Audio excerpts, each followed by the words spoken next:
किसने हम लोगों को सिखाया है एक फिक्शनल दुनिया को रियल मानना? किसने हम लोगों को सिखाया है कि एक नॉर्मल इंसान भी एक सुपर हीरो बन सकता है? किसने बताया है कि एक इंसान किसी भी तरीके की परिस्थिति में हो, वो उन सब से लड़कर एक अच्छा इंसान बन सकता है? किसने बताया है कि कितनी भी तकलीफ हो पीछे लाइफ में, उसे पीछे छोड़कर हम आगे बढ़ सकते हैं?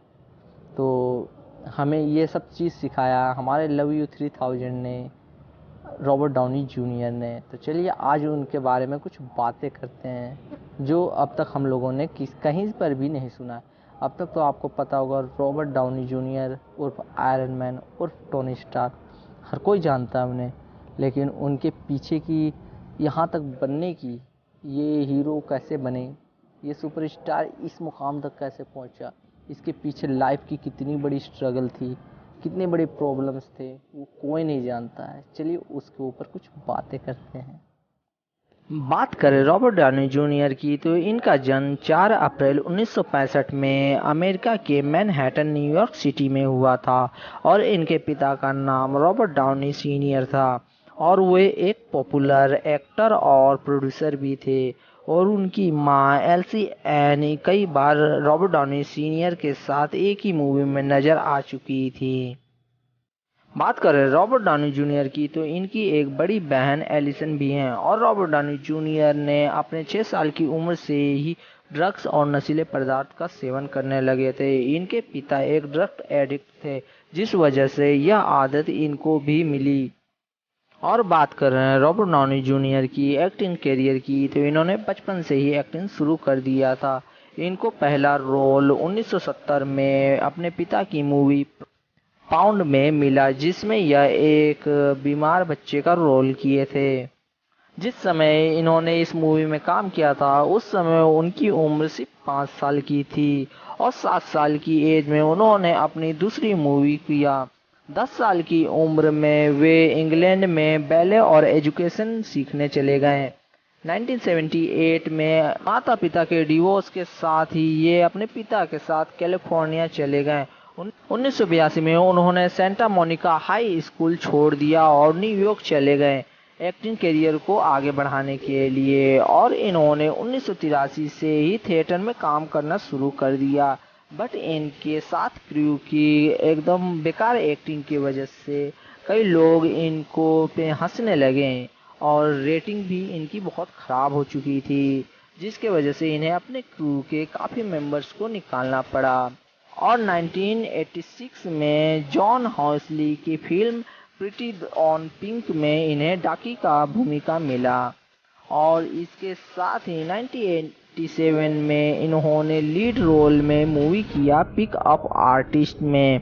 फिर उसके बाद डॉनी ने लगातार कई मूवी किए। 1992 में चार्ली चैपलिन रोल की और फिर बेस्ट एक्टर के लिए नॉमिनेट भी हुए एकेडमी अवार्ड में। डॉनी जूनियर के लाइफ में एक ब्लैक डे भी आया जब 1996 से 2001 तक इन्हें जेल जाना पड़ा और इसके बीच इन पे कई तरह के मुकदमे भी चले जिसके बाद उन्होंने कोई भी अपने फिल्म में काम नहीं करवाना चाहता था। और डॉनी जूनियर का लग रहा था उस समय सब लोगों को कि कैरियर ख़त्म हो चुका है क्योंकि 2001 से 2007 तक डॉनी जूनियर ने गिन चुन के कुछ ही फिल्में किए और सब एकदम निराशाजनक फ्लॉप ही रही और उन्हें अच्छे रोल्स भी मिलना बंद हो चुका था। तभी उनके कैरियर में एक सुनहरा ईयर आया 2008 जिसमें उन्होंने 2 ब्लॉकबस्टर मूवी दिए जिसमें से पहला नाम आप लोगों को पता होगा आयरन मैन और दूसरा नाम है ट्रॉपिक थंडर। ये दोनों मूवी ने आयरन मैन की कैरियर को एकदम बूस्टर के तरह से चार्ज कर दिया और इन दोनों मूवियों की वजह से ये फिर पीछे मुड़ के कभी नहीं देखे। मई 2010 में आयरन मैन 2 रिलीज होने के साथ $623 मिलियन के साथ 7वें हाईएस्ट ग्रोसिंग मूवी बना वर्ल्ड का ये।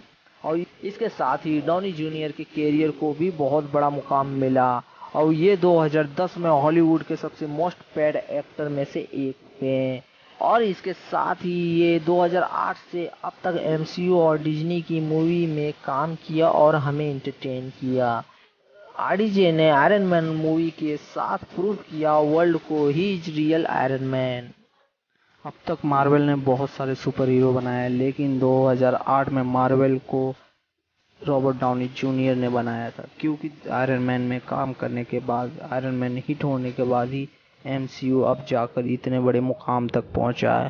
पूरा क्रेडिट रॉबर्ट डाउनी जूनियर को जाता है मार्वल सिनेमैटिक यूनिवर्स को बनाने के लिए। पूरा वीडियो था डेडिकेटेड हमारे आरडीजे लव यू 3000 पे। पूरा वीडियो उन्हें डेडिकेटेड था, उनके लाइफ के उतार चढ़ाव को लेकर। हर कोई जानता वो इतने फेम तक पहुंच चुके हैं, लेकिन कोई ये नहीं जानता इसके पीछे की इतनी बड़ी स्ट्रगल्स। लाइफ आसान नहीं होती, कामयाबी हर कोई को नज़र आता है, लेकिन कामयाबी के पीछे की स्ट्रगल्स बहुत कम ही लोग देख पाते हैं। तो आरडीजे को यही कहना है, हमारे कॉमिक्स यूनिक के तरफ से आओ, हमारी फैमिली के तरफ से, कॉमिक्स यूनिक की छोटी फैमिली के तरफ से लव यू 3000। और भाई लोग 300 सब्सक्राइबर पूरे हो चुके हैं, इसके लिए सबको शुक्रिया दिल से। तब तक के लिए चलिए कॉमिक्स यूनिक पे ऐसे ही सपोर्ट बनाते रहिए, हम ऐसे ही वीडियो लेके आते रहेंगे। तब तक के लिए बाय बाय, दुआ में याद रखना।